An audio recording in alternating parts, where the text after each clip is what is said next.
or what they meant to say based on their clothing, expressions, or behaviors alone? Maybe you've seen too many episodes of Sherlock, and so now you're determined to become a detective yourself. While no one can read another's mind, not even Sherlock Holmes is that good, there are some tricks that can help you get a better understanding of others and what they really mean to say. Here are some tips on how to read nearly anyone. Number 1, be open-minded and unbiased. If you wanna learn to read people, you must first practice approaching people with an open mind. We all have hidden biases within us based on past experiences, current emotions, and interactions. If we judge someone too quickly, we're more prone to misreading others. Practice entering a new encounter with an open mind. According to Judith Orloff, MD in Psychology Today, you must surrender to other vital forms of information so that you can learn to read the important nonverbal intuitive cues that people give off. To do this, you must also be willing to surrender any preconceptions or emotional baggage, such as old resentments or ego clashes that stop you from seeing someone clearly. The key is to remain objective and receive information neutrally without distorting it. Number 2, enter open-minded, but be aware of your instinctive feelings. While it's best to be open-minded, it may not be a good idea to ignore our gut feelings and first impressions entirely right away. Why? Our first impressions may be more accurate than we think, according to research published in the Personality and Social Psychology Bulletin in 2009.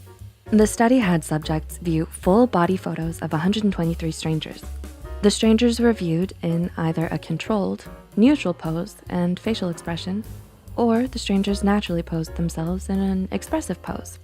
When the subjects saw the photos of the strangers expressing themselves naturally, their judgments of them were correct for 9 out of 10 personality traits.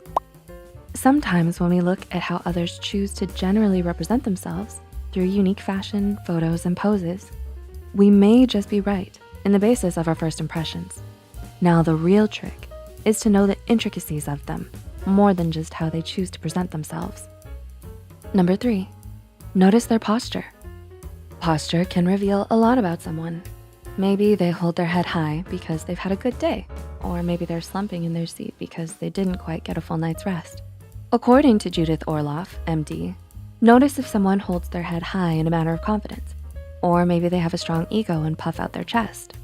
Orloff also notes, walking in an indecisive manner with your head low and cowered could be a sign of low self-esteem in some cases.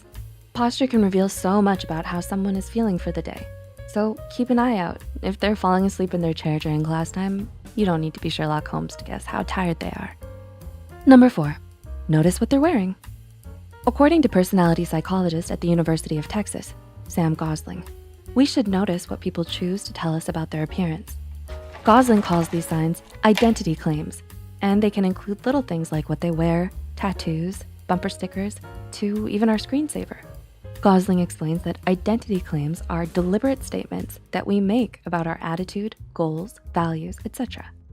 One of the things that are really important to keep in mind about identity claims is because these are deliberate, many people assume we are being manipulative with them and we're being disingenuous.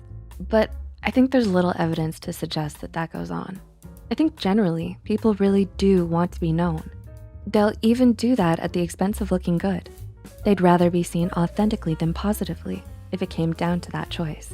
So pay attention to what people want to convey about themselves.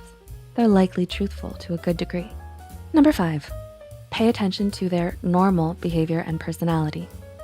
Each of us has our own unique mannerisms and behaviors that reflect our personality. It's important to get a baseline for how someone acts before jumping to conclusions. If you notice someone is nervously tapping their foot at your party, does that mean they have something to hide? Or do they just not like parties? Or simply have a habit of tapping their foot? Once you get the baseline on their common behavior and personality, you'll have an easier time reading them when they deviate from their normal behavior. And number 6, look out for certain facial expressions. There are a few common facial expressions that can give way to what someone is really thinking or feeling. When someone's jaw is clenched and they grind their teeth, that can be a sign of tension.